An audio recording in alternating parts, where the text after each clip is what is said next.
உங்கள் வீட்டு குட்டீஸ் எப்போவுமே வித்தியாசமாக ஸ்நாக்ஸ் கேட்காங்களா? அப்போ ஹெல்த்தியான இந்த கேரட் புட்டிங் செஞ்சு கொடுங்கங்க, ரொம்ப விரும்பி சாப்பிடுவாங்க.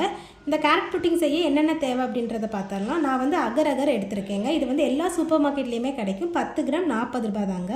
நான் வந்து 5 கிராம் அகர் அகர் எடுத்துருக்கிறேன். இது கூட வந்து இதை நல்லா வாஷ் பண்ணிக்கிட்டு இதை லைட்டாக கட் பண்ணிவிட்டு இதை மூழ்கிற அளவுக்கு தண்ணி ஊற்றி ஒரு 20 மினிட்ஸ் வந்து ஊற வச்சுக்கணுங்க. இது கூடவே நம்ம கேரட் எடுத்துக்கலாம். கேரட்டை வந்து நான் சின்ன சின்னதாக ஸ்லைஸ் பண்ணி நல்லா பிளெண்ட் பண்ணி எடுத்து வச்சுருக்கிறேங்க.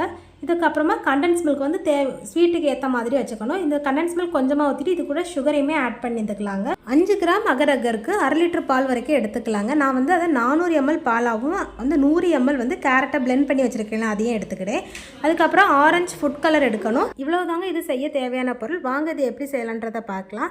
பாத்திரத்தில் நம்ம எடுத்து வச்சுருக்க தண்ணி சேர்க்காத பால் அதில் ஊற்றிக்கலாங்க. பால் நல்லா கொதிச்சதும் நம்ம பிளெண்ட் பண்ணி வச்சுருக்கிற கேரட் மிக்ஸை போட்டு நல்லா மிக்ஸ் பண்ணிக்கணுங்க. இது கூட இனிப்புக்காக வந்து கண்டென்ஸ் மில்க்கையும் போட்டுக்கணும். சப்போஸ் இனிப்பு காணலை அப்படின்னா இது கூட நம்ம சுகரையுமே ஆட் பண்ணிக்கலாங்க. சைடில் நம்ம ஊற வச்சுருந்த அகர் அகருமே நல்லா ஊறிடுச்சு. இதை ஒரு பாத்திரத்தில் போட்டு லோ ஃப்ளேமில் வச்சு லைட்டாக மிக்ஸ் பண்ணிக்கிட்டே இருந்தால் அந்த அகர் அகர் லாஸ்ட் கரைஞ்சிரும். நல்லா கரைஞ்சதுக்கு அப்புறமா நம்ம ரெடி பண்ணி வச்சுருக்கிற அந்த பால் இருக்குல்ல, அது கூட இதை ஃபில்டர் பண்ணி ஊற்றிக்கணுங்க.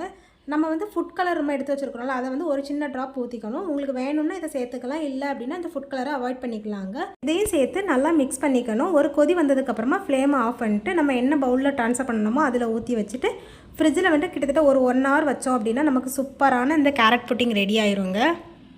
ஃப்ரிட்ஜில் இருந்து நல்லா செட் ஆகிடுச்சிங்க. இதை வெளியே எடுத்து இது ஒரு பிளேட்டில் மாற்றும் போது இது எவ்வளோ அழகாக இருந்துச்சு தெரியுமா? எதுவுமே உடையாமல் அழகாக அவ்வளோ பர்ஃபெக்டாக வந்திருக்குங்க. டேஸ்ட்டுமே செம்ம சூப்பராக இருக்குது. இதை கட் பண்ணும்போதே செம்மையாக இருந்துச்சு, அவ்வளவு நைஸாக போச்சு. நீங்கள் உங்கள் வீட்டில் இதை ட்ரை பண்ணி பார்த்துட்டு எப்படி இருக்குது அப்படின்றத கமெண்ட்டில் மறக்காமல் சொல்லிடுங்க. என்னோட இந்த வீடியோ உங்களுக்கு பிடிச்சிருந்துச்சுன்னா அப்படி லைக் அண்ட் ஷேர் பண்ணிக்கோங்க. மறக்காமல் நம்ம சேனலை சப்ஸ்கிரைப் பண்ணிக்கோங்க. பாய்.